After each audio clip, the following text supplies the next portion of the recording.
Congress incharge గా మీనాక్షి నటరాజన్ తన మార్క్తో దూసుకెళ్తున్నారు. రాష్ట్రంలోని సిచ్యువేషన్స్ పై పూర్తి అవగాహనతో ఉన్న ఆమె నేతలను సమన్వయపరిచే పనిలో పడ్డారు.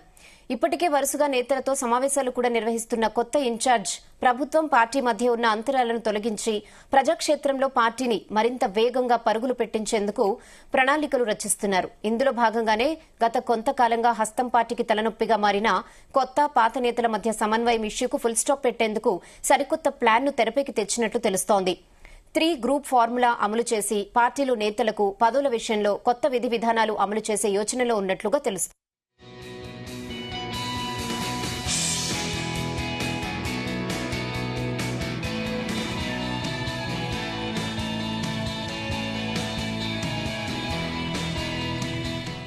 ఇదే విషయంపై మరిన్ని అప్డేట్స్ మా ప్రతినిధి సతీష్ అందిస్తారు. సతీష్.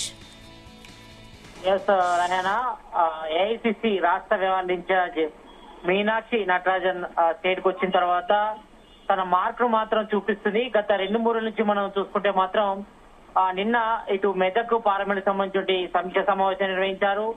ఈవినింగ్ టైంలో ఇటు మల్కాజ్గిరి పార్లమెంట్ సంబంధించి పార్టీ స్థితిగతులు మరి ప్రభుత్వ పథకాలు ప్రజలకు చేరుతున్నాయా లేదానిపై కూడా ఆమె సమీక్ష సమావేశం నిర్వహించారు. ఈ రోజు ఉదయం ఇటు పార్టీ అనుబంధాల సంఘాలతో కూడా ఆమె గాంధీ భవన్ వేదికగా కూడా మీటింగ్ నిర్వహించడం జరిగింది.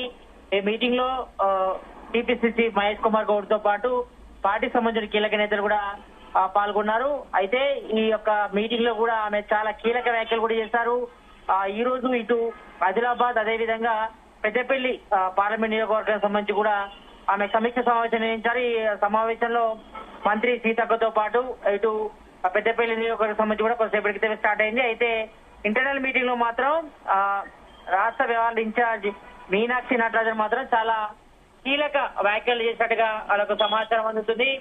అయితే ఆమె ఒకటే విషయం చెప్పారు, మరి పార్టీ లైన్ లో ప్రతి ఒక్కరు కూడా పనిచేయాలి, మరి పార్టీ లైన్ కాకుండా ఇంటర్నల్ గా మాత్రం మాట్లాడితే మాత్రం చర్యలు తప్పవంటూ కూడా రాష్ట్ర వ్యవహారాల ఇన్ఛార్జ్ మీనాక్షి నటరాజన్ కూడా హెచ్చరించినట్టుగా తెలుస్తోంది. అయితే ఇప్పటికే ఇటు పార్టీ పదవులు గాని నామినేటెడ్ పోస్టులపై కూడా ఇటు అంతర్గతంగా అంటే పార్టీలో మాత్రం కొంతవరకు పాత కొత్త కలయికల నేపథ్యంలో అంతర్గతంగా సమస్యలు కూడా తలెత్తాయి. మరి వీటిని అన్నిటిని కూడా సాల్వ్ చేసే దిశగా మీనాక్షి నటరాజన్ కూడా ఒక్కొక్క కాన్స్టిట్యున్సీ అంటే 17 పార్లమెంటరీ కాన్స్టిట్యున్సీ సంబంధించి కూడా నాయకులతో కూడా విడివిడిగా మాట్లాడుతున్నారు. మరి ఈ రోజు మాత్రం ఆమె కీలక అప్డేట్ ఇచ్చారు. మరి రాష్ట్రంలో ఇటు పార్టీ స్టాటస్ సంబంధించి ఏ రకంగా ముందుకెళ్తుంది, అదేవిధంగా ప్రభుత్వ పథకాలు ప్రజల్లోకి వెళ్తున్నాయా దానికి సంబంధించి కూడా ఆమె రివ్యూ కూడా చేశారు. అయితే కొంతమంది పాత నాయకులు మాత్రం అంటే మొదటి నుంచి కూడా కాంగ్రెస్ లో క్రియాశీలంగా పనిచేసిన వాళ్ళు మాత్రం వాళ్ళ ఆవేదన అయితే వ్యక్తపరిచారు. ఎందుకంటే తమ పార్టీ నుంచి మొదటి నుంచి కూడా కష్టపడుతున్నా కూడా తమకు పదవులు రావట్లేదంటూ కూడా మీనాక్షి నటరాజన్ ముందు కూడా కొంతమంది కాంగ్రెస్ సంబంధించిన సీనియర్ నేతలు కూడా ఆవేదన వ్యక్తం చేశారు. ఈ నేపథ్యంలోనే ఆమె 3 గ్రూపులుగా కాంగ్రెస్ సంబంధించిన నేతలను కూడా విభజించే ప్రయత్నం చేస్తుంది. మరి ప్రజెంట్ అయితే మాత్రం మరి మొదటి నుంచి పార్టీలో పనిచేసిన వారిని ఒక గ్రూప్ గా, మరి ఎన్నికల ముందు కాంగ్రెస్ పార్టీలోకి వచ్చిన వాళ్ళు మరో గ్రూప్ గా, తర్వాత అధికారంలోకి వచ్చిన తర్వాత ఇటు బీఆర్ఎస్ నుంచి కాంగ్రెస్ లోకి వచ్చిన వారిని మరో గ్రూప్ గా, అంటే 3 గ్రూపులుగా విడగొడితే మాత్రం మరి రాబోయే పార్టీ పదవుల పంపిణీ విషయంలో కానీ నామినేటెడ్ పోస్టుల విషయంలో మాత్రం ఈ 3 విభాగాలకు సంబంధించి కూడా పోస్టులు కేటాయించేసి కూడా మీనాక్షి నటరాజన్ కూడా దృష్టి తెలుస్తా ఉంది. మరి ఇప్పటికే ఇటు గ్రూపుల వారీగా కూడా చేస్తే మాత్రం మరి అందరు కూడా పార్టీ పదవులు నామినేటెడ్ పోస్టుల భర్తీలు కూడా ఈ కేటగిరీల వారీగా ప్రాధాన్యత ఇవ్వడం ద్వారా నేతలకు పార్టీకి మధ్య దూరం తగ్గించవచ్చని కూడా మీనాక్షి నటరాజన్ కూడా ఆలోచన ఉన్నట్టు తెలుస్తోంది. ఎందుకంటే ఇప్పటికే అంతర్గతంగా కొంతమంది నాయకుల మధ్య పాడడం లేదు. మరి మొన్న మనం చూసుకుంటే ఇటు పటాన్ చెరువులో ఇటు గూడెం మైపాల్ రెడ్డికి అదేవిధంగా కాట శ్రీనివాస్ గౌడ్ మధ్య కూడా ఎంత పెద్ద ఎత్తున వాళ్ళిద్దరి మధ్య అంతర్గత విభేదాలు ఏ రకంగా తారస్థాయి చేయాలని చెప్పుకోవచ్చుక జగిత్యాలలో గాని ఇటు ఎమ్మెల్సీ జీవన్ రెడ్డి అదేవిధంగా ఇటు సంజయ్ కుమార్ మధ్య కూడా మాటల యుద్ధం తీరస్థాయి చేరింది. మరి ఈ నేపథ్యంలో కొంతవరకు అంతర్గతంగా మాత్రం కాంగ్రెస్ లో ఇంటర్నల్ గా డిస్టర్బెన్స్ అవుతుంది. మరి ఈ నేపథ్యంలో పాత కొత్త కలయికల నేపథ్యంలో మరి అందరినీ కూడా ఒక తాడి మీద తీసుకొచ్చేందుకే మరి మీనాక్షి నటరాజన్ ఆమె కాంగ్రెస్ లో ఉన్నటువంటి కీలక నేతలు అంటే మొత్తం 3 భాగాలుగా విభజించింది. మరి మొదటి నుంచి కాంగ్రెస్ కి పనిచేస్తున్న వారికి కూడా మొదటి కార్యక్రమంలో వాళ్ళందరూ కూడా పదవులు కూడా దక్కాలి. మరి రాబోయే నామినేటెడ్ పోస్టుల విషయంలో కానీ అదేవిధంగా పార్టీ పదవులు కూడా 1 వీక్ లో కూడా భర్తీ చేస్తామని కూడా హామీ ఇచ్చారు. మరి మొదటి నుంచి కాంగ్రెస్ పార్టీకి కాంగ్రెస్ లైన్ లో పనిచేసే వారికి మాత్రం మొదటి ప్రాధాన్యత ఉంటుందని కూడా ఆమె కార్యకర్తలు కూడా భరోసా ఇచ్చారు. మరి కార్యకర్తలే ఫస్ట్ మరి పార్టీకి, కాబట్టి మరి ఈ విషయంలో మాత్రం ఆమె మాత్రం తగ్గేది లేదంటుంది. మరి చూడాలి మరి భవిష్యత్తు పరంగా మరి పార్టీ నిర్ణయాలు ఏ రకంగా తీసుకోబోతుంది, మరి అందరినీ కొత్త పాత కలయికలో మరి ఫార్ములా ఎంతవరకు అమల్లోకి వస్తుందో చూడాలి. మరి ప్రజెంట్ అయితే మాత్రం ఇటు 3 గ్రూపులుగా విభజించడం పట్ల మరి తమకు న్యాయం దక్కుతుందని కూడా ఇటు కాంగ్రెస్ లో ఉన్నటువంటి కీలక నేతలు, అంటే మొదటి నుంచి కూడా ప్రాయటి దక్కనోళ్ళు కానీ అదేవిధంగా ఇతర పార్టీల నుంచి వచ్చిన పరిస్థితి అనిపై కూడా కొంతవరకు స్పష్టతగా మారని చెప్పుకోవచ్చు. ఎందుకంటే మొదటి నుంచి కాంగ్రెస్ కు కీలకంగా పనిచేస్తున్న వారికి మాత్రం తప్పకుండా వాళ్ళందరూ కూడా పదవులు ఇవ్వాల్సి ఉంటది. మరి ఈ నేపథ్యంలో కొంతమంది అసంతృప్తితో ఉన్నారు.